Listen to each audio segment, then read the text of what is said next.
Hello civil engineers, मैं Himanshu, corporate trainer, civil गुरुजी, Delhi branch. आज अपने इंजीनियर के साथ कर रहा हूँ कंटूर लेवलिंग। तो सबसे पहले बात करते हैं क्या होता है कंटूर, है ना। तो कंटूर होता है, मान के चलो कि तुम्हारे पास 10 ऐसे पॉइंट है जिनके सबका आरएल मान के चलो 100 है। 10 ऐसे पॉइंट है जिनका आरएल क्या है 100 है। तो सारे 10 पॉइंट को तुम एक लाइन में ही ज्वाइन कर दोगे। एक लाइन में ही ज्वाइन कर दोगे तो क्या कहलाएगा कंटूर लाइन। और फिर 10 और लाइन ऐसे हैं, 10 और पॉइंट ऐसे हैं जिनका आरएल है 200, तो उनको आपस में ज्वाइन करोगे तो क्या कहलाएगा कंटूर लाइन। फिर 10 पॉइंट ऐसे हैं जिनका आरएल कितना है 300, तो क्या करोगे उन सारे 300 को एक साथ ज्वाइन करोगे। मतलब सेम एलिवेशन के पॉइंट को एक साथ ज्वाइन जो करता है उसको क्या बोलते हैं कंटूर लाइन। देख सकते हो ये कि इन्होंने ये पूरी चार्ट बनाई हुई है। 15 बाई 20 का प्लॉट है, 15 बाई 20 का प्लॉट है। उसमें आपको अलग अलग ग्रिड लाइन मार्किंग की गई है। जरा आप मार्किंग भी दिखाइए जरा। ये जो आपको चूने की मार्किंग दिख रही है पूरी मार्किंग की गई है। हमने इनको दो पार्ट में हमने इनको दो ग्रुप में बांटा हुआ था। एक ग्रुप ने ये परफॉर्म किया है, दूसरे ग्रुप ने ये वाला प्लॉट परफॉर्म किया है। दूसरा ग्रुप का है 15 बाई 20 का और ये है 10 बाई 20 का। दो प्लॉट आपके सामने दिख रहे हैं। और जो इसमें आपको चूने की मार्किंग दिख रही है ये हम ग्रिड लाइन मार्क करने के लिए अलग अलग पॉइंट मार्क किए हुए हैं, ठीक है। तो जैसे कि आप देख सकते हो कि ये पूरी की पूरी ग्रिड लाइन मार्क की गई है। इससे क्या होता है ना कि बिना आप क्लाइंट के साइट पे आए हुए वो अपने डेस्कटॉप पे देख सकता है कि उसकी ग्राउंड ऐसी दिखती है। उसको कैसे पता चलेगा? ये सारे पॉइंट्स का हमने आरएल निकालेंगे। ये सारे पॉइंट्स हम क्या करेंगे आरएल निकालेंगे और उसको दिखाएंगे कि सर आपका जो पॉइंट आपका जो ग्राउंड है ऑलमोस्ट फ्लैट है। कैसे बता पा रहे हैं हम? इसका नॉर्मल जो रीडिंग आई है वही देख लें तो क्या है ये 1.465, 1.455, 1.430, 1.425, मतलब क्या 1400 कांस्टेंट है। 1400 mm क्या है कांस्टेंट है। तो जितना भी ढलान है सब mm में है। mm में है तो मतलब क्या है कोई जरा दिक्कत की बात नहीं है। नॉर्मल क्या है फ्लैट है। अगर मैं 1.4 एक कांस्टेंट मान लूँ तो सीधी लाइन खींच सकता हूँ क्या? इधर भी एक सीधी लाइन खींचेगी। नेक्स्ट वाले ग्रिड लाइन में क्या है 1.4 की है, थर्ड वाली भी क्या है 1.4 की है, फोर्थ वाली भी क्या है 1.4 की है। 1.5 बीच में आया लेकिन जनरली 1.4 का है। उसको हटा के बाकी सारा लाइन तो क्या हो जाएगा इससे, तो जो ग्राउंड का जो फ्लैट ग्राउंड होता है उसका जो कंटूर बनता है सीधी सीधी लाइन बनती है। तो आप कहीं भी देखोगे मैप पे कि अगर स्ट्रेट टू स्ट्रेट लाइन बनाई गई इसका मतलब क्या है वो फ्लैट ग्राउंड है। लेकिन अगर ऐसा कुछ हो जिसमें दिखाओ पेन दिखाओ मेरे को, मान के चलो कि सबसे कुछ इस तरीके का मैप बनाया गया, इस तरीके का, फिर इस तरीके का, फिर इस तरीके का और फिर इस तरीके का। तो ये जो आपको थोड़ा कैमरे के ये आपको जो दिख रहा है ये जो आपको दिख रहा है गोल गोल सा बना हुआ, ये क्या है? ये है आपका पॉइंट ऑफ सेम एलिवेशन। इसमें जो आपने सर्कल किए हुए है इसका मान के चलो, इसका जो आरएल था मान के चलो ये है, मान के चलो 300, इसका भी सेम है, ठीक है।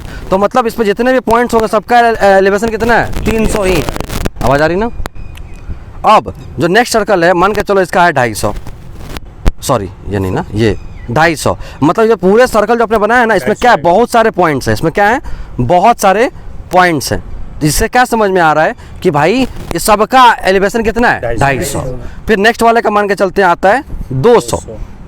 तो मतलब इसमें जितने भी पॉइंट्स आपके थे, इस पे जितने भी पॉइंट्स आपके थे सबका आरएल कितना है 200। नेक्स्ट वाले पे आते हैं मान के चलते हैं इसका है 150। कितना है इसका 150। तो ये जितने भी आपके सर्कल में पॉइंट्स हैं सबका कितना है 150। और जो लाइंस खींचे उसको क्या बोलते हैं कंटूर लाइन। अब आपको क्या समझना है, देखो अंदर कितना है 300, जैसे आप बाहर आते जा रहे हो कम होता जा रहा है क्या? इसका मतलब ये पहाड़ है, इसका मतलब ये पहाड़ है। क्या होता है चोटी सबसे ऊपर होती है तो उसका एलिवेशन कितना 300। चोटी का जस्ट नीचे वाला पॉइंट का एलिवेशन 250, उससे नीचे सबसे नीचे वाले का 150। समझ पाए क्या? एक चीज और आपने ध्यान दिया होगा कि 300 से 250 हो रहा है, 250 से 200 हो रहा है, मतलब 50 का अंतर पड़ रहा है क्या? मतलब इसको बोलते हैं कंटूर इंटरवल। कंटूर इंटरवल क्या होता है? हमेशा कांस्टेंट होता है। तो आप कंटूर का इस्तेमाल मैप बनाने में भी कर सकते हो। इससे आपको आइडिया लग जा रहा है ना, खाली मैंने गोल गोल खींचा है। कोई बिना जानकार आदमी अनस्किल्ड इंसान क्या समझेगा, और जो सिविल इंजीनियर ने क्या समझेगा गोल गोल क्यों किए हुए हो। लेकिन हम बता सकते हैं कि पहाड़ का मैप है, राइट। अब इसी चीज़ को थोड़ा ध्यान से देखते हैं। मैंने फिर से गोल गोल बनाया। अब मान लो इसका मैंने लिख लिया आरएल 300, इसका कर दिया 250, इसका कर दिया 200, इसका कर दिया 150। अब इसका क्या मतलब है? ये है भाई बोल लो चाहे पॉन्ड बोल लो, पॉन्ड झील बोल लो। झील में सबसे ऊपर खड़े रहोगे तो सबसे ऊपर रहोगे तो 300 पे रहोगे। ऐसे झील के थोड़ा अंदर उतरोगे इतने पे जाओगे 250। एकदम तलहट्टी में चलेगे तो कहाँ जाओगे 150। समझ पाए? तो समुद्र तल से तो तलहटी की हाइट हो कितनी है 150, और समुद्र तल जो सबसे बाहर की हाइट, सबसे ऊंचाई की हाइट कितनी है 300। तो मैप देख के समझ गया क्या कि ये खाई है। बिल्कुल सर। जब ये कोई सिविल इंजीनियर नहीं होता तो देखता बोलता कि क्या है ये, लेकिन आपको समझ में आ रहा है। अगेन इसमें आपका कंटूर इंटरवल कितने का है 50, और ये जो कंटूर इंटरवल होता है वो vertical distance between two contour lines होता है, vertical distance between two contour lines. Understood है? Yes sir. यहाँ से इसका जो डिस्टेंस हो कितना है 50 है। ये कैसा है? वर्टिकल डिस्टेंस 50 है, वर्टिकल डिस्टेंस 50 है। तो इन्होंने जो लेआउट किया है इससे क्या अपन पता चलता है? Nature of ground. इससे आपको क्या हेल्प होती है? इससे आपको हेल्प होती है अपने ड्रेन्स प्लान करने में, अपने रोड्स प्लान करने में। आप जो कंस्ट्रक्शन करने वाले हो उसमें थोड़ा सा आपको पहले ही प्रोएक्टिवली आपको एक नॉलेज मिल जाएगा आपके ग्राउंड के बारे में। अंडरस्टूड है? अब इसके बाद क्या होती है, कंटूर लाइन के बारे में बड़ा एक इंटरेस्टिंग फैक्ट है कि कंटूर लाइंस आपस में कभी इंटरसेक्ट नहीं करती। कंटूर लाइन आपस में कभी इंटरसेक्ट नहीं करती, लेकिन एक जगह करती हैं, उसको बोलते हैं ओवर हैंगिंग क्लिफ। जब आप ओवर हैंगिंग क्लिफ का कंटूर लाइन बनाओगे तो वहां पे कंटूर लाइन आपस में इंटरसेक्ट कर सकते हैं। सिर्फ ओवर हैंगिंग क्लिफ में ही कंटूर्स आपस में इंटरसेक्ट करते हैं, जनरली कंटूर्स आपस में इंटरसेक्ट नहीं करते।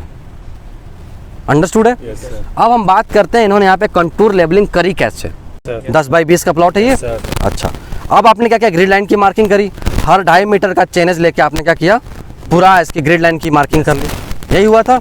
उसके बाद से आपने पहली रीडिंग कहाँ ली? बेंच मार्क पे, और उस पर क्या रीडिंग ली? Back side. कितना आया? 1.343। 1.343 ये हमारा बेंच, हाँ बैक साइड रीडिंग होगी। उसके बाद ये जितने भी पॉइंट्स हैं ये सब हमने क्या बोले? Intermediate side. साहब क्या बोले सबको हमने? Intermediate side. क्यों हम कर रहे हैं? आज हम कर रहे हैं डिफरेंशियल लेवलिंग। क्या कर रहे हैं? Differential levelling. और डिफरेंशियल लेवलिंग कहाँ करते हैं? प्लेन सरफेसेस, मतलब मैदानी एरियाज में। सबसे पहले हम कुछ भी ले लेते हैं ना, तो सबसे पहले हम मान लेते हैं कि आपने स्टेशन ए निर्धारित किया, स्टेशन ए निर्धारित किया, और सबसे पहले आपने बेंच मार्क आपको पता था कितनी थी रीडिंग इसकी? 200। तो आपको क्या लेना था? सबसे पहले बैक साइड, फिर आपको क्या लेना था? इंटरमीडिएट साइड, और फिर क्या लेना था आपको? Four side. राइट? तो आपने बैक साइड लिया, मान के चलो आया 1.4। फिर आपने बहुत सारे इंटरमीडिएट पॉइंट्स लिए, 1.3, 1.2, 1.1, 1। ठीक है?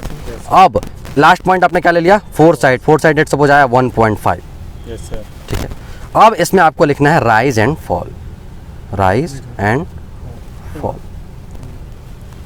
कैसे निकालते हैं? Rise and fall, back side minus intermediate side, जो भी आंसर आएगा, अगर प्लस में आया तो राइज में, और माइनस में आया तो फॉल। तो लेट सपोज हमारा आया कुछ भी प्लस में, तो हम कहाँ लिखेंगे? राइज में। और आया माइनस में तो क्या लिखेंगे? फॉल में। तो 1.4 में से 1.3 गया तो क्या बढ़ेगा? 0.1। लेकिन प्लस में आएगा क्या? तो अपन क्या लिखेंगे? 0.1 राइज। 1.3 में से 1.2 गया, क्या बचेगा? 0.1। वो भी प्लस में आया क्या? वो भी कहाँ आएगा? राइज में। 1.2 में से 1.1 गया, क्या होगा? 0.1। 1.1 में से 1 गया, क्या आएगा? 0.1। यहाँ तक राइज हमको क्या मिल रहा है? 0.1। राइज ही मिलने पड़ा, क्योंकि आंसर किस में आ रहा है? पॉजिटिव में। लेकिन यहाँ देखो, हम IS में से FS माइनस करेंगे तो 1 में से 1.5 माइनस करो, क्या आएगा? 0.5। माइनस में आएगा तो हम कहाँ लिखेंगे इसको? फॉल में।